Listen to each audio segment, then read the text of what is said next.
everybody, KC0VI Tom. We're down here at Hoverson Park getting out of the wind to shoot this video. TLJ's back at the house working on some flowers. It is an extremely windy day here in North Iowa. We have whitecaps on the Cedar River. We'll get shots here in a little bit. Main deal we want to talk about today is a year ago today we purchased a 2021 Chevy Bolt. Make sure I get that right. Back in 2013 we bought a Bolt, which is an electric car with a range extender. It's a generator that applies power to the battery or to the motor. It's only under very strange circumstances does the engine generator is connected to the drivetrain. The Bolt is pure electricity. EPA gave it a range of 260 miles. I've actually been getting 320 last summer. And we'll go around and talk about what we like about the car, what we don't like about the car, and we'll talk about the elephant in the room. For those who are new to the channel, my commute to Nyack, North Iowa Area Community College from St. Ansgar to Mason City is 56 miles round trip. So 5 days a week, that's 280 miles.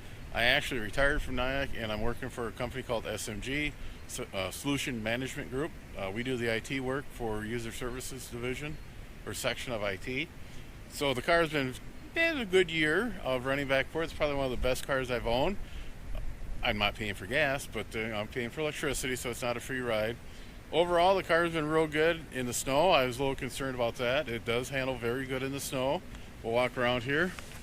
One thing you'll notice, I've knocked my front mud flaps off, so we're going to have to get those replaced. The car held up, like I said, real good. We have no accidents. It is dirty because, again, it's springtime.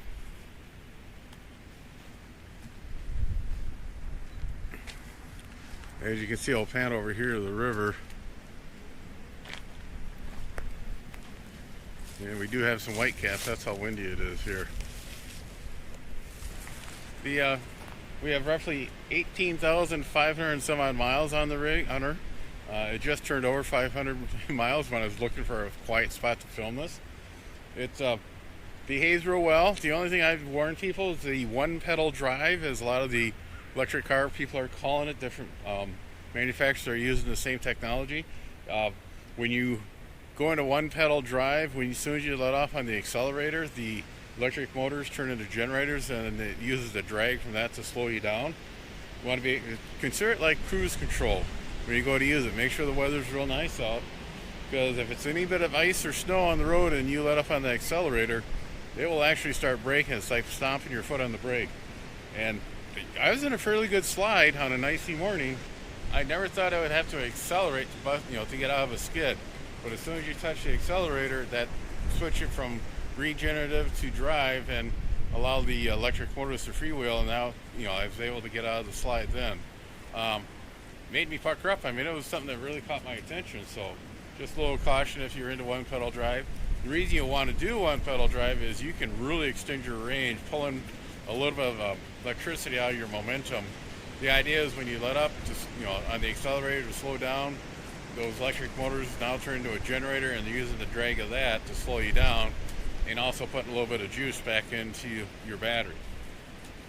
Like I said, it's 18,500 some odd miles. Most of that is we put in when we first looked at the car. It had 2 miles on it. We test drove it, and when we bought it, it had 7 miles on it, so all but 2 miles. So we can actually say 18,498 miles are ours. If we were going to do this all over, I probably would still do it. Like I said, it's been a real good vehicle, very little downtime in it. It's been in the shop once. We'll talk about that here shortly. Any other problems we've had it? We had that little noise in the upper dash panel on the left side. I figured it was something that was not snapped in. And I was going to let it go for like a week, then go take it back to the dealership, see what else is was wrong with the new car. And a couple nights, hot days in the parking lot there at work, it expanded the plastic, and whatever it was snapped into place, and it hasn't made that noise since. The elephant in the room problem that everybody's talking about is the battery. The battery is actually made by LG Chem out of Korea, South Korea. The 19 and older vehicles were using a type of battery that was made by, like I said, LG. Then in the end of 19, the Holland, Michigan plant that LG built was on production and started putting out that type of battery. The 2020 and 2021s and 2022s use a different type of battery. It's a larger capacity, a little different makeup. And what had happened on those earlier batteries from 19 and older, when the battery dielectric, that's like a little bag that separates the case of the battery to the innards, when that was being put into the battery, it was causing a tear or a puncture. The fingers weren't quite lined up right on some of the machines. Well, then the other problem was when they would compress the battery, put the lid on, it was some of the machines did not have the proper adjustment made to it. They're out of calibration, and that was causing too much pressure and was breaking the wire or the cable that was on top of the battery in the battery. When you size wire and cable, you size it to the amount of current you're going to be pulling through it. Good example of that would be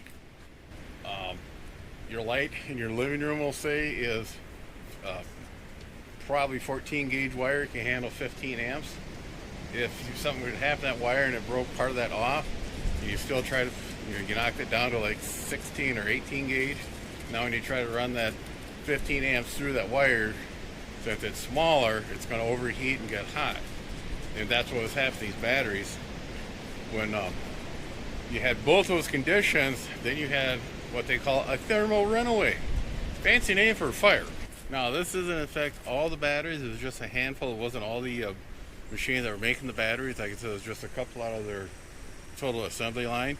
And unfortunately, if you had both those defects in one cell, and what was seems to be causing most of these fires was after a very long charge, say 10-12 hours on the charger, and it did not catch fire during the charge cycle. It was catching fire towards after the charge cycle, after the car was done charging. It was sitting there. There was 93,000 of these vehicles made. Last time I checked a couple weeks ago. Out of that 93,000, there were 9 fires, and those were mainly 19 and older models. And it could have been in the garage or the driveway. Charging was complete when it caught fire, or the owner unplugged the car and was on their way to work or at a shopping mall, and it caught fire either on the road or in a parking lot. Immediately, Chevy sent an email and a letter out to all the registered owners of the earlier Bolts, 19 and older, and even the dealers were contacting these people to reduce your charge to 90%. Try not to go long duration charging. If you can, break it up at a couple, 2 or 3 short sections of charging. You'll charge like 4 hours, let it sit for a couple hours, and charge another 4 hours, and that kind of was just kind of like a band-aid till they got more into it. Again, there was only 9 of these car fires. Again, that was 19 and back. Then there was a 2020 car that sounds like, the more I read into it and the more I'm hearing about, the car was involved in some type of accident, and the battery was not, proper procedure was not followed to disable the battery, and the battery did catch fire, and they're not quite sure if it was damage or if it was just something happened to the battery. So that they decided to put a hold on all the batteries, so that actually production was stopped for 9 months, I believe it was. LG did figure out the problem and is making good on it. They are producing all Bolts will get new batteries courtesy of LG. So the first thing Chevy did was to ask people to charge only 90% of their battery capacity, park outside, charge outside, and don't park next to other cars. I don't have a garage, so I'm already parking and charging outside, and when I get to work in the morning, there's nobody in the parking lot, so if somebody parks me, I'm sorry, Chevy. But that was a temporary fix until they came out with a software update for the battery pack, which actually increased the diagnostic level of the batteries. They're monitoring the temperature inside, trying to which section is the battery they believe this problem is happening is really being watched closely for buildup of temp. And if it does get to a certain temperature level, what I understand is it will actually interrupt the charging. If your car is charging, it will actually disable the charger, and if the temperature does increase, it'll start flashing lights and honking the horn. And the thing that really bothered me was now it limited my battery capacity to 80%. I was quite not happy when they had me only charged 90%, but when they told me I could only go 80%, and that's fixed in the battery software, I can't override that. You know, I did not buy a car that had 170, 180 mile range on it. I bought a car that had 260 mile range on it. So I was a little PO'd with that. There are ways you could actually do a buyback with Chevy. A lot of people did that. You had the same feelings I did. But I figured, well, we'll just see how it goes. And that's the only problem I've had with the car. And it's, you know, so it's not really, to me, it was not a game-ending deal where I can still get to work and back home. With the reduction in range, I was a little concerned in the wintertime. What I've learned from the Volt was in the cold weather, you do lose some range due to the fact that energy in the battery pack is being used to heat the battery pack itself and also the occupants inside. The Volt will do the same deal. On good cold days, it will have a reduction in range because it's heating inside the car and the battery pack. There was one couple days here back in January I was really concerned because we had an overnight low of like minus 23. Yeah, that's below zero for you people down south of Mason-Dixon line. 23 degrees below zero, which is 32 degrees below freezing. So that's what, 55 degrees below freezing. Yes, we do like living here. That day I think we got up to zero around 1 o'clock, and by the time I got to work at 4, it had dropped back down to a minus 5. I got into the car, turned it on, and up on the little management information center, it said, battery cold, please stand by, reduce propulsion. I thought, interesting. By the time I got my seat belt on, adjusted the radios, and looked down again, that had disappeared. I had 92 miles left on the range when I got into the car. By the time I rolled out of the parking lot, it was down in the upper 80s. And by the time I got on the local county road and up to 55, it dropped down to 78. It was calculating, the gasometer was recalculating the amount of energy the car was using and how much range I had. The heaters must have been running wide open to bring the battery up that quickly and bring heat inside the car. I made it home with 12 miles left on range. Now, I was ready to start panicking, or I was already panicking, and I came up with ways to do it. You know, I was ready to shut down the heat. When we got closer to town, I could go, 5-6 miles. I was also, I've done in the past, to extend the range is actually slow down, and I get more range out of that, but I didn't have to do that. I rolled into town at 55. The heater is still going wide open, and made it home. Show you how we kind of customize it to our liking. The Yaesu FTM 400 radio head is mounted there. That's the area where that plastic was loose, and after a couple days in the sun, it snapped into place. I was able to run the control cable down around the side of the molding into the weather stripping down. The actual radio is underneath the driver's seat. As you can see, we got some white caps out there. We use those glass-mounted antennas up here in the little port windows. Worked out real good. And I was able to install the Unidyne BT885. That's a nice CB radio, but it does have a built-in digital scanner, and that's what the other antenna is for up front. The CB antenna I've not yet installed yet. I just got a 50 ohm dummy load on it. But all in all, like I said, the car is real nice. Everybody, in some of the early reviews we were watching, they said they didn't like the trim because it looks cheap. It's plastic. Well, guys, I've been in some real nice pickups, and they're all plastic too. I got a couple of brother-in-laws who have, one has a brand new Ford, the other has a brand new Silverado, and they're using the same, not the white checkerboard over there, but it's still all plastic on the inside. And here in the back end, we have the shelf from Dennis over there in the Bolt shelf, along with the standard cargo netting. I got some of this caution tape. When you're in the back working and getting stuff in and out, be real careful of these points. They really hurt when you come by and get those in your head. So I put those up there. Hopefully it will keep me from knocking my head senseless. And like every Chevy product should have, that's electric, up front here we have the Volt screen or the Volt screen. And again, that the area between the grills here in the lower grill sections is large enough so small rocks can go through. There's a lot of bolts that were damaged due to rocks in the radiator. They came up with on the Bolt.com site, came up with that to protect it. And you can actually make something like that on your own. You don't have to get it from them, but you should, because the guy's real nice to work with.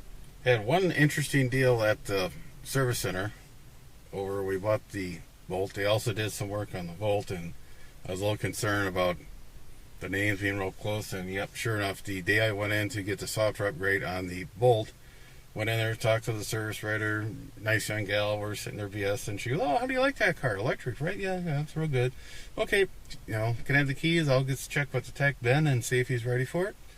And I went inside, sat down in their little waiting areas on the. I brought my laptop. No, I brought my iPad, so I was in there just kind of perusing the web. And she came on and says, "Talking to Ben and looking in the system, there is no software upgrade for your car." I said, "No, there is." And got on my iPad and dug through, found the email, and she looked at it and goes, "Well, there's something really wrong because in the computer system you own a Volt." I go, "Yeah, I do. But the software upgrade is for a Bolt." I go, "Yes, I own one of those too. It's out in the parking lot. The keys I gave you were from a Bolt."